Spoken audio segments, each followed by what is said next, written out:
प्रभु तेरी वाणी जीवन की रोटी, नैनों की ज्योति अंधेरा मिटाती।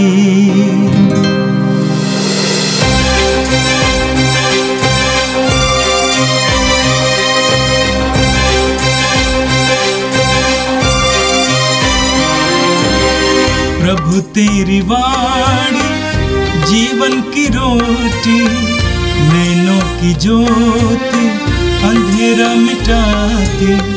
प्रभु तेरी वाणी जीवन की रोटी, नैनों की ज्योति अंधेरा मिटाती।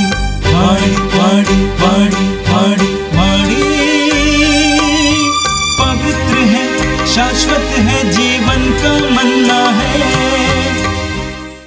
12 अप्रैल शनिवार। पहला पाठ नबी एजेकियल का ग्रंथ, अध्याय 37, पद संख्या 21 से 28 तक। प्रभु ईश्वर यह कहता है, मैं इज़राइलियों को उन राष्ट्रों में से इकट्ठा करूँगा जहाँ वे चले गए हैं।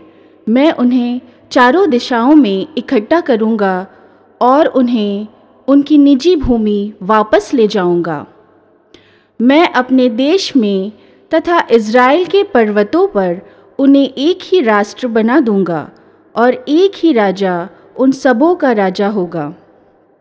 वे अब से ना तो 2 राष्ट्र होंगे और ना 2 राज्यों में विभाजित। वे फिर घृणास्पद मूर्ति पूजा और अधर्म से अपने को दूषित नहीं करेंगे। उन्होंने मेरे साथ कितनी बार विश्वासघात किया, फिर भी मैं उन सब पापों से उन्हें छुड़ाऊंगा और उन्हें शुद्ध करूंगा। वे मेरी प्रजा होंगे और मैं उनका ईश्वर होऊंगा। मेरा सेवक दाऊद उनका राजा बनेगा और उन सबों का एक ही चरवाहा होगा। वे मेरे नियमों पर चलेंगे और मेरी आज्ञाओं का विधिवत पालन करेंगे। वे और उनके पुत्र पौत्र सदा सर्वदा अपने पूर्वजों के देश में निवास करेंगे, जिसे मैंने अपने सेवक याकूब को दे दिया है। मेरा सेवक दाऊद सदा के लिए उनका राजा होगा। मैं उनके लिए शांति का विधान निर्धारित करूँगा, एक ऐसा विधान जो सदा बना रहेगा। मैं उन्हें फिर बसाऊँगा, उनकी संख्या बढ़ाऊँगा और उनके बीच सदा के लिए अपना मंदिर बनाऊँगा। मैं उनके बीच निवास करूँगा, मैं उनका ईश्वर होऊंगा और वे मेरी प्रजा होंगे। जब मेरा मंदिर सदा के लिए उनके बीच स्थापित होगा, तब सभी राष्ट्र यह जान जाएंगे कि मैं प्रभु हूँ, जो इज़राइल को पवित्र करता है। यह प्रभु की वाणी है। संत योहन के अनुसार प्रभु यीशु का पवित्र सुसमाचार, 11वां अध्याय, पद संख्याएं 45 से लेकर 56 तक। जो यहूदी मरियम से मिलने आए थे और जिन्होंने यीशु का ये चमत्कार देखा, उनमें से बहुतों ने उनमें विश्वास किया। परंतु उनमें से कुछ लोगों ने फरीसियों के पास जाकर बताया कि यीशु ने क्या किया था।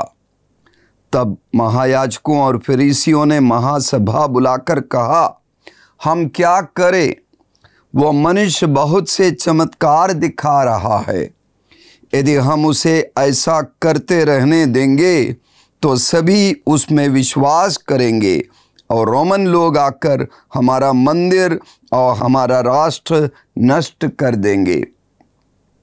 उनमें से एक ने, जिसका नाम कैफस था और जो उस वर्ष प्रधान याजक था, उनसे कहा, आप लोगों की बुद्धि कहाँ है?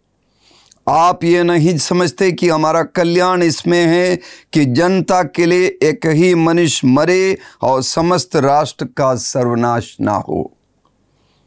उसने ये बात अपनी ओर से नहीं कही, उसने उस वर्ष के प्रधान याजक के रूप में भविष्यवाणी की कि यीशु राष्ट्र के लिए मरेंगे और न केवल राष्ट्र के लिए बल्कि इसलिए भी कि वे ईश्वर की बिखरी हुई संतान को एकत्र कर लें। उसी दिन उन्होंने यीशु को मार डालने का निश्चय किया। इसलिए यीशु ने उस समय से यहूदियों के बीच प्रकट रूप से आना जाना बंद कर लिया। वे निर्जन प्रदेश के निकटवर्ती प्रांत के एफ्राइम नामक नगर गए और वहां अपने शिष्यों के साथ रहने लगे। यहूदियों का पास्का पर्व निकट था। बहुत से लोग पास्का से पहले शुद्धिकरण के लिए देहात से यरूशलेम आए। वे यीशु को ढूंढते थे और मंदिर में आपस में कहते थे, आपका क्या विचार है? क्या वो पर्व के लिए नहीं आ रहे हैं? महायाजकों और फरीसियों ने यीशु को गिरफ्तार करने के उद्देश्य से ये आदेश दिया था कि यदि किसी व्यक्ति को यीशु का ठिकाना मालूम हो जाए तो वह इसकी सूचना दे। यह प्रभु का पवित्र सुसमाचार है। क्रीस प्रभु की जय। यीशु में मेरे प्रिय भाइयों बहनों, हम चालीसा काल के इस तपस्या काल के बहुत ही महत्वपूर्ण सप्ताह में कल से प्रवेश करेंगे और आज के सुसमाचार की ओर मैं आपका ध्यान आकर्षित करना चाहता हूं। यीशु ने बथानिया में मरियम और मार्था की संगति में, उनके पड़ोसियों की संगति में और उनके बीच में शास्त्री भी थे, उन सब के बीच में मरियम और मार्था के भाई लाजरुस को फिर से पुनर्जीवित कर दिया और ये बहुत बड़ा चमत्कार, मुर्दा जी उठा, ये खबर चारों तरफ फैल गई। यीशु की ख्याति बढ़ गई। यीशु पहले से ही लोकप्रिय थे और अब और अधिक साधारण लोगों के बीच में अधिक जनप्रिय होने लगे। और ये खबर यहूदी धर्म सभा के लोग, यहूदी धर्म के शासकों के कानों तक पहुंच गया और वहाँ खलबली मच गई और लोग, अधिकारी लोग, धर्म महासभा के लोग आपस में विचार करने लगे। लिखा हुआ है कि महायाजकों और फरीसियों ने महासभा बुलाकर कहा, हम क्या करें? वो मनुष्य बहुत से चमत्कार दिखा रहा है। खलबली इस बात की है कि वो मनुष्य चमत्कार दिखा रहा है, वो मनुष्य लोकप्रिय हो रहा है। उन्हें ये भी पता था कि वो मनुष्य यानी यीशु जो बातें कर रहे हैं उनमें इन अधिकारियों, इन फरीसियों, इन महायाजकों के झूठी बातों को, उनके ढोंगी बातों के बारे में भी जिक्र हैं। लोगों को सत्य के मार्ग को चुनने और ईश्वर से सीधा संपर्क साधने के लिए यीशु कह रहे थे। यीशु बार बार इन अधिकारियों के खिलाफ उंगली उठाते हुए धिक्कार है तुम्हें कहकर उनकी गलतियों को के भ्रम में ना पड़ने के लिए लोगों को अवगत करा रहे थे और इसीलिए खलबली मच गई। देखिए, अधिकारियों के लिए दो विकल्प आते हैं और एक त्रासदी के समय त्रासदी का ही रास्ता चुनने का और दूसरा जो अप्रिय रास्ता चुनने का। और ये कैफस ने त्रासदी का रास्ता नहीं चुना, अप्रिय रास्ता चुना। यानी उन्होंने उसको अपने राष्ट्र के राष्ट्रवाद की गलत सोच के आधार पर लोगों को राष्ट्रवाद का भय दिखाकर कि हमारा राष्ट्र खंडित हो जाएगा, रोमन लोग आकर हमें सब कुछ नष्ट कर देंगे, हम उनके गुलाम हो जाएंगे, इस चीज़ का भय दिखाकर एक अप्रिय बात कही। वो अप्रिय बात यह है, आप ये नहीं समझते कि हमारा कल्याण इसमें है कि जनता के लिए एक ही मनुष्य मरे और समस्त राष्ट्र का सर्वनाश ना हो। कैफस के लिए बस यही एकमात्र विकल्प था कि यीशु को मार डाले, और इसीलिए वो सारी तैयारियां इसी कार्य के लिए करते हैं। और बहुत से राजनीतिक लोग इस तरह के, जिनका सत्ता से मोह है और सत्ता में बने रहने के लिए, अधिकार को पकड़े रखने के लिए, लोगों पर अधिकार जमाने के लिए, लोगों का शोषण करने की आदत है, प्रवृत्ति है, इच्छा है, ऐसे लोग इस तरह के निर्णय लेते हैं, गलत निर्णय लेते हैं, किसी की हत्या। हम ये बातें इन दिनों बहुत देख रहे हैं और उन चीज़ों को धर्म से भी जोड़ते हैं। ये पूरे विश्व की बात है।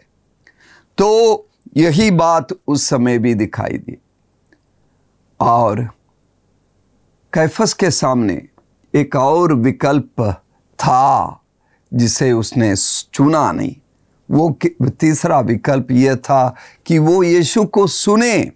वो जानते थे कि यीशु परमेश्वर की बातें कहते हैं, धर्मी व्यक्ति है, धर्म ग्रंथ को जानते हैं और धार्मिक बातें कहते हैं। सबसे अच्छा विकल्प ये था कि वे यीशु को अपने यहाँ बुलाएं, यीशु से धर्म ग्रंथ की बातें, चूँकि ये दोनों, ये भी धर्म ग्रंथ के ज्ञानी हैं, उसके आधार पर भविष्यवाणियाँ, यीशु के बारे में जो भी भविष्यवाणियाँ हुई है उनके बारे में चर्चा करे, अपनी समझ बढ़ावे। लेकिन इस विकल्प को कैफस ने नहीं चुना।